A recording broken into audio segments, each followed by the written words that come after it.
Why don't you set up the premise of Fast Foodies? Yeah, so Fast Foodies is essentially where cooking meets comedy, meets friendship, meets slight competition, meets a celebrity. And so ultimately what happens is we invite a celebrity guest every week. They bring in their favorite fast food item. The first round, we get to copycat it as best as we can. I'm trying to really nail exactly how McDonald's or Taco Bell did it-ish, hopefully better. And then our celebrity will pick their favorite. Then we'll go into the next round, which is called the remix round, where we get to kind of do our chef spin and, basically no rules apply there. So we get to create something really beautiful, and hopefully our guest can find the similarity, and then the guest will then pick their favorite, and that person is the winner.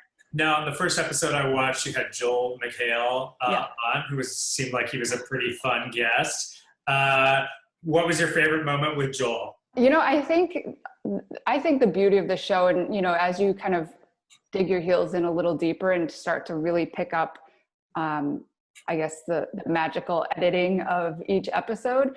The best part of every episode for me is when you get to see like that behind the scenes thing that normally wouldn't have been put into like a show, right? And so Joel literally pulling out, and him being so excited, pulling out his personal cell phone, filming what we were doing, asking the questions, showing us pictures of the beef that he cooked.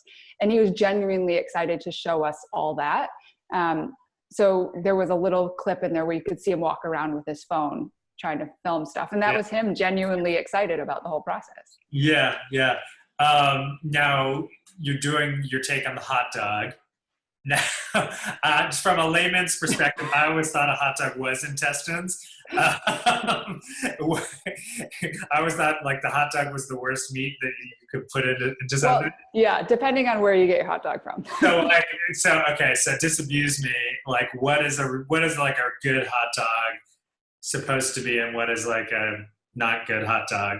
Well, the good hot dogs, and especially the ones that, i.e. like Portillo's, or the all beef Vienna sausages that we get, or you go to any great chef's restaurants who features hot dogs on their menu, they're really making it from beautiful cuts of pork and or beef.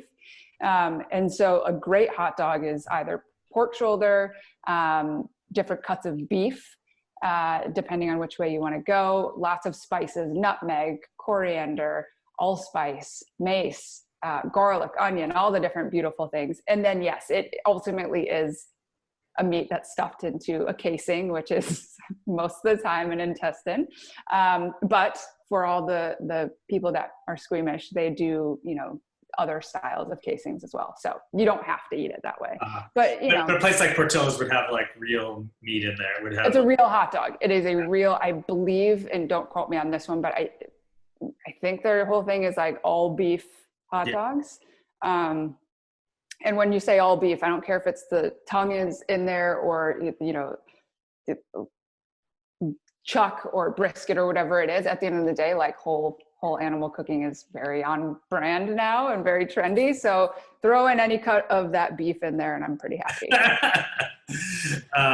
So tell us a little, like, what was your take on the hot dog in the show? So I noticed Joel was saying, I was like, well, we all asked what was the biggest piece of this multi-layered hot dog that we really got to nail. And he was like, well, it's the poppy seed bun.